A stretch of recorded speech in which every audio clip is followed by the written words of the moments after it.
Mission Awesome, the importance of being a foster brother. Did you know that there are babies and children in our city that do not have a place to live?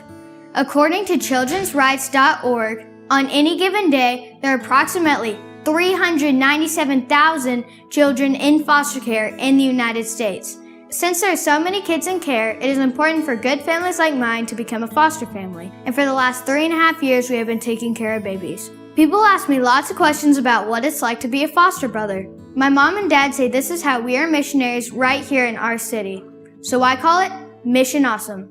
Like any mission, foster care is hard work, but most of the time it is a lot of fun. Having a baby in our home is hard work because sometimes they have emotions that you don't understand.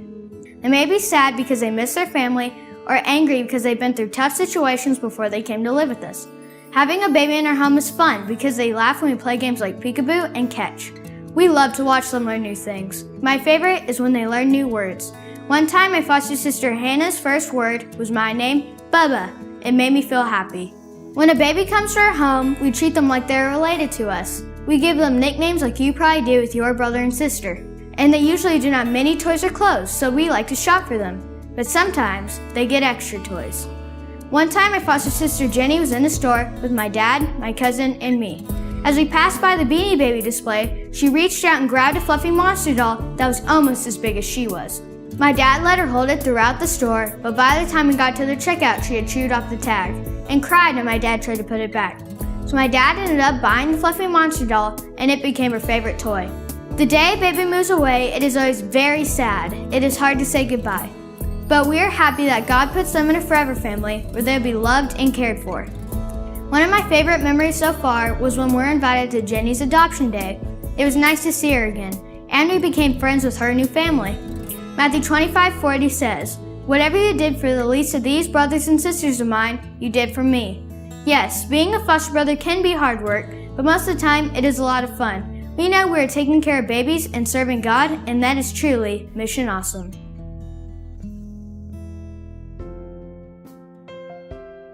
We got interested in fostering not long after we'd had our second child. And I personally was looking for something that would be a challenge in my faith, something that would allow us to show love to people in a way that would be kind of stretching.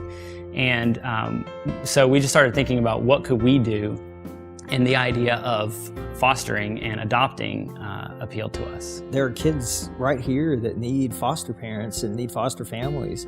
And there are people that are called to do international, missions and adoptions, but I knew right then at that point that we could help children right here in East Texas. Heard about Christian homes, so we decided we'd go through them. And that's where our process started with Christian homes 46 years ago. We're Christians, and our faith is a big reason why we wanted to do this, and Christian Homes, of course, values that. And so we just kind of felt a connection with them that they were going to be a big help to us as we got into this, and so that's why we chose Christian Homes. Within minutes, your family, they're just so sweet and so welcoming and so easy to talk to. I've had friends who've had bad experiences with some other organizations where maybe it's not quite so friendly, not quite so family.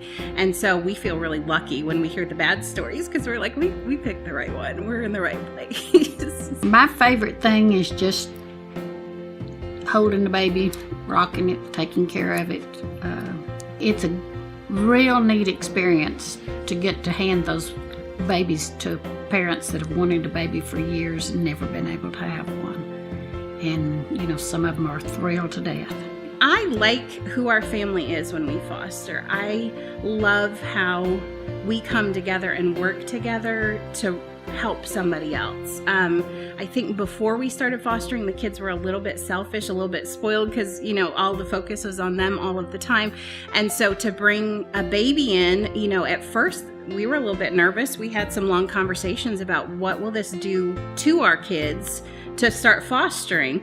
And what we didn't know is what it would do for our kids when we started fostering, because they just became these little amazing people that worked beside us that, you know, if you've got a caseworker coming and we need the floor vacuum, then one's over there doing that. You know, just these ways that we all pitched in together. And then just to watch them with each baby that came into our home, there was never a jealousy issue. There was never anything that was bad about it. It was just wonderful to watch my kids love on these kiddos. I kind of look forward to continuing to do, maybe even into older age when a lot of my friends don't have kids anymore. I think it'll be fun to still have a baby that I can take on a walk with a stroller, or it's like I don't really have to let go. As my kids grow up, I don't have to let go of those father experiences. I get to look forward to having new kids come into my house that I can bless by doing dad things with them. With every child, you have to believe that God has a hand in it. And, you know, things don't always turn out perfect. And sometimes we don't think they're perfect. But we have to pray and believe that God will take care of it. And He does. I feel like Christian Homes is smaller than the other agencies. They're there when we need them, and our workers have been so knowledgeable, and if they don't know something, they get the answer for us quickly. It's not this distant thing where you get an office and you hope that the secretary leaves the message or whatever. I mean, it's instant. And they're very available and helpful, but they're not overbearing. They really trust us. I love that we always have a voice on the other end of that line, or if we don't, they call them back within minutes, that we can ask those questions, and no question's too small, nothing's off limits. If you're having a bad day, they're right there with you. Being a foster parent is a great way to show love and impact a child's life, but it's also a really positive impact on you and your family. It brings fun and blessing and excitement into your life. It brings challenges. You know, the process of getting into fostering and to getting into adopting is one little step at a time, you know, and so you kind of take that step and you find that, okay, we can do this, and then you take the next step. I tell people when they say, there's no way I could do it, if God calls you to do it, He will equip you to do it, and you can handle it.